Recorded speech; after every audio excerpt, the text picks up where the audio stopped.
बिस्मिल्लाहिर्रहमानिर्रहीम नहमदुहु व नुसल्ली अला रसूलिहिल करीम अम्मा बाद अऊज़ु बिल्लाहि मिनश शैतानिर रजीम बिस्मिल्लाहिर्रहमानिर्रहीम शहरु रमज़ानल्लज़ी उन्ज़िला फ़ीहिल क़ुरआन हुदल लिन्नासि व बय्यिनातिन मिनल हुदा वल फ़ुरक़ान अल्लाहुम्मा सल्लि अला सय्यिदिना मुहम्मद व अला आलि सय्यिदिना मुहम्मद व अस्हाबि सय्यिदिना मुहम्मद व बारिक व सल्लिम अलैहिम। मेरे मोहतरम बुज़ुर्गों और दोस्तों, अल्लाह ताला ने अपने बंदों की बख्शिश के लिए बहुत सारे अहकामात दिए हैं और खुसूसन इस उम्मत को अल्लाह ताला ने ऐसे आमाल अता फरमाए हैं कि जिनमें मेहनत तो बहुत कम लगती है लेकिन उन पर अल्लाह ताला बहुत ज़्यादा अजर व सवाब अता फरमाते हैं। हदीस पाक में इरशाद फरमाया गया, जो हदीस कुदसी है, रहमती गलबत अला गज़बी, कि मेरी रहमत मेरे गज़ब के ऊपर गालिब है और हमेशा गालिब ही रहती है। रसूल अकरम सल्लल्लाहु अलैहि वसल्लम ने सहाबा के सामने एक खुतबे के दौरान बनी इसराइल के एक मुखलिस आबिद का तज़किरा फरमाया कि उसने 500 साल तक अल्लाह की इबादत की।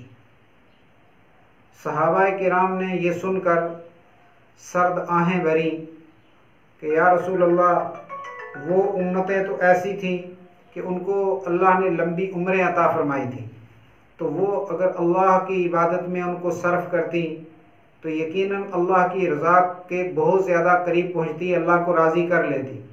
लेकिन इस उम्मत की फितरी उम्रें ही अल्लाह ताला ने बहुत कम रखी हैं।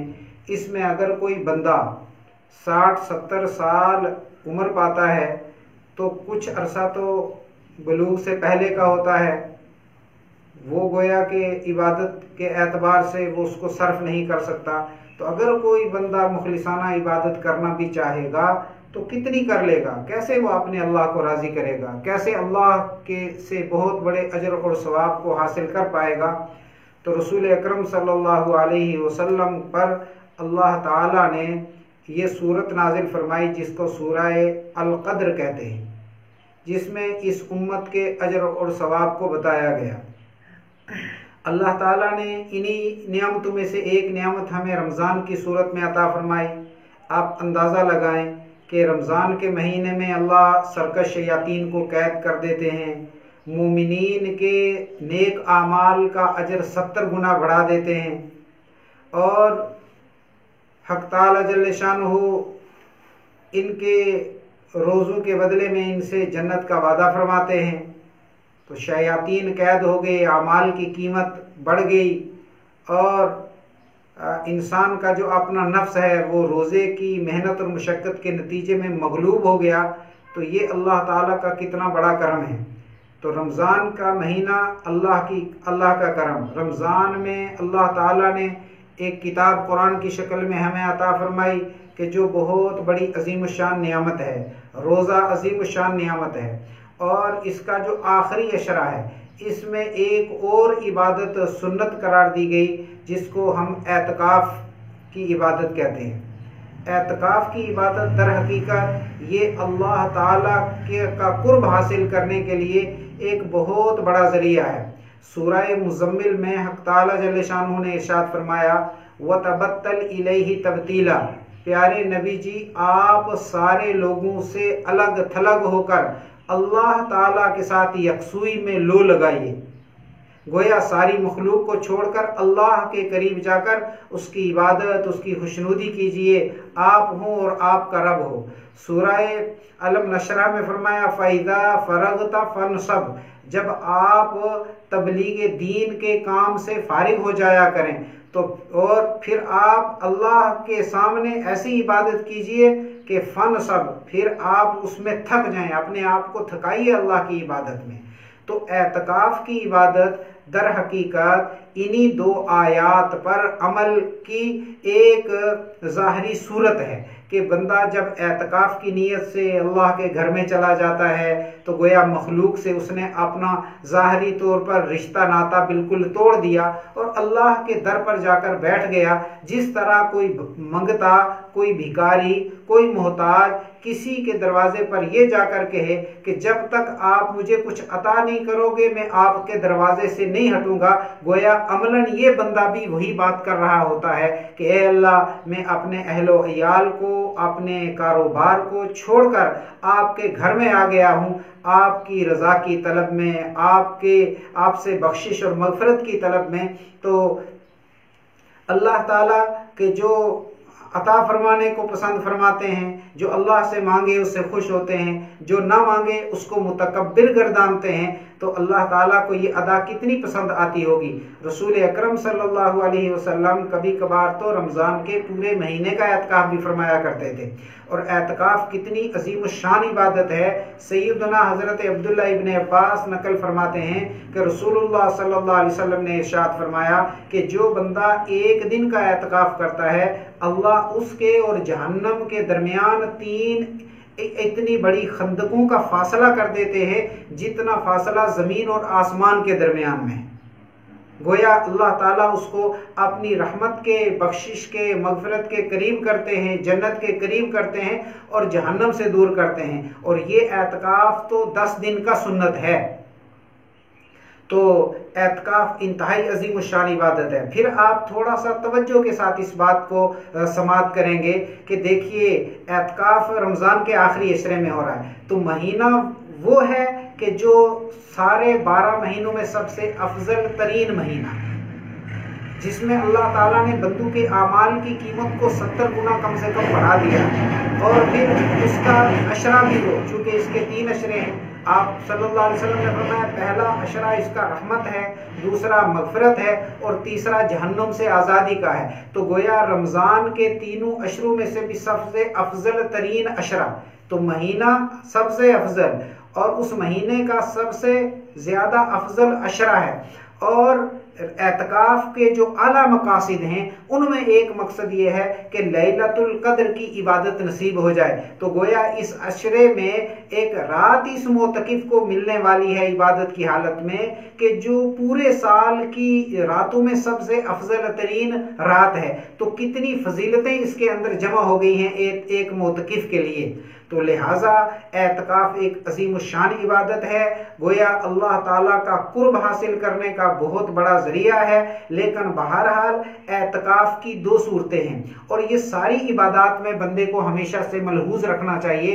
मसलन आप नमाज पढ़ते हैं तो एक आदमी वज़ू करता है और उसके बाद नमाज पढ़ता है, लेकिन नमाज में ना खुशू है ना खुजू है और नमाज को पूरा करके वो घर चला जाता है। तो इसकी नमाज इस काबिल तो ज़रूर है कि जो फ़र्ज इसके ज़िम्मे था वो साकित हो गया, लेकिन इस नमाज पर अल्लाह का जो इकराम और एजाज़ इसको नसीब होना चाहिए था, अल्लाह का जो कुर्ब नसीब होना चाहिए था, जो नमाज के अनवार और बरक़ात इसके दिल के ऊपर नाजिल होने चाहिए थे, यकीनी तौर पर वो नाजिल नहीं होंगे। यही सूरत हाल एतकाफ़ की भी है कि जब बंदा एतकाफ़ करे तो ऐसा एतकाफ़ ना करे कि बस नीयत की और मस्जिद के अंदर चला गया और फिर मस्जिद में भी बेदिली के साथ बैठा हुआ है, जब चाहा तो थोड़ी बहुत इबादत कर ली और जब चाहा तो फजूलियात में अपने आप को लगा लिया। और मौजूदा दौर में फजूलियात में से एक बड़ी फजूल चीज़ तो मोबाइल है। लिहाजा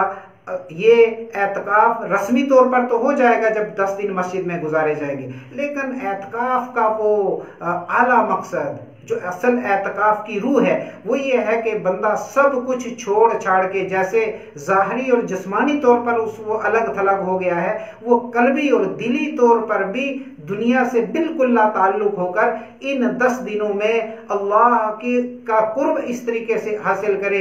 नमाज तहज्जुद की पाबंदी हो रही है, तिलावत कुरान पाक हो रहा है, मुराकबा हो रहा है, ज़िक्र अज़कार हो रहे हैं, अपने गुनाहों के ऊपर नदामत हो रही है और नेकियों की दिल के अंदर मोहब्बत बसाने की बाकायदा कोशिश हो रही है।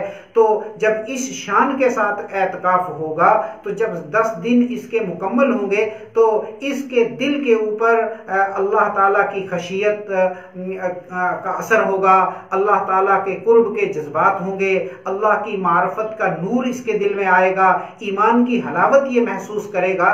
तो एतकाफ इस शान का होना चाहिए।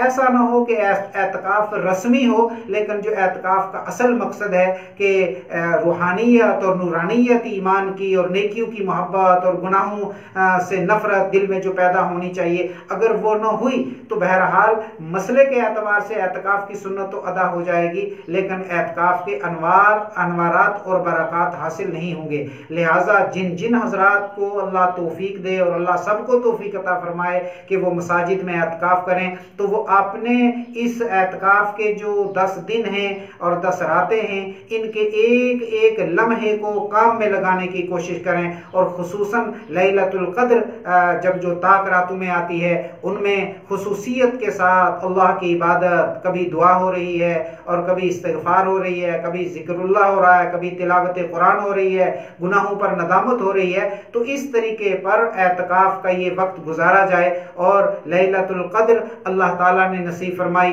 कुरान हकीम में फरमाया लैलतुल क़द्रि खैरुम मिन अल्फ़ि शहर, के लैलतुल क़द्र जो है वो 1000 महीनों से बेहतर है। ये नहीं फरमाया कि 1000 महीनों के बराबर है।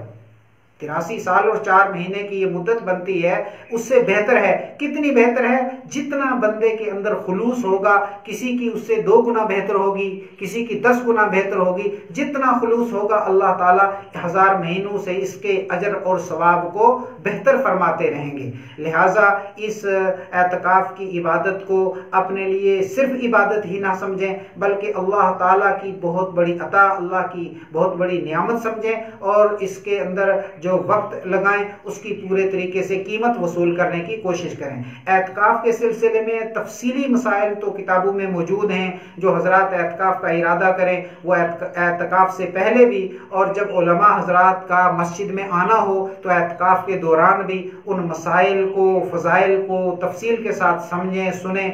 मुख्तसरन ये है कि मोतकिफ आदमी मस्जिद से वज़ू, इस्तंजे की ज़रूरत के बगैर जब निकलेगा, बगैर किसी ज़रूरत के, बगैर किसी उज़र के, तो उसका एतकाफ जो है वो फासिद हो जाता है। लिहाजा बगैर ज़रूरत के कभी भी न निकला जाए और अपने पूरे वक्त को इबादत खुदाबंदी में सर्व करें। इसके अलावा अगर कोई बंदा तालीम और ताल्लुम का काम करता है, आप कुरान की तफसीर पढ़ें, कुरान का तर्जुमा पढ़ें, नाजरा कुरान, अगर उसके अंदर गलतियां हैं तो उसको सही करें या किसी को ये सारे काम सिखाएं, ये एतकाफ की इबादत ही के अंदर शामिल है। इसके करने में कोई कबाहत की बात नहीं। हक ताला जल्ले शानहू हम सबको पूरे रमज़ान के लम्हात की कदरदानी की तौफीक अता फरमाए, एतकाफ की तौफीक अता फरमाए। अल्लाह ताला उम्मत जो इस रमज़ान में अमाल कर रही है, जो दुआएं कर रही है, उन सब को दर्जाए कबूलियत अता फरमाए, शर्फ़ कबूलियत अता फरमाए। पूरी उम्मत के अंदर इस वक्त जो मुसीबत है कोरोना वायरस की शक्ल में, उससे भी पूरी इंसानियत को, उम्मत मुस्लिमा को निजात अता फरमाए।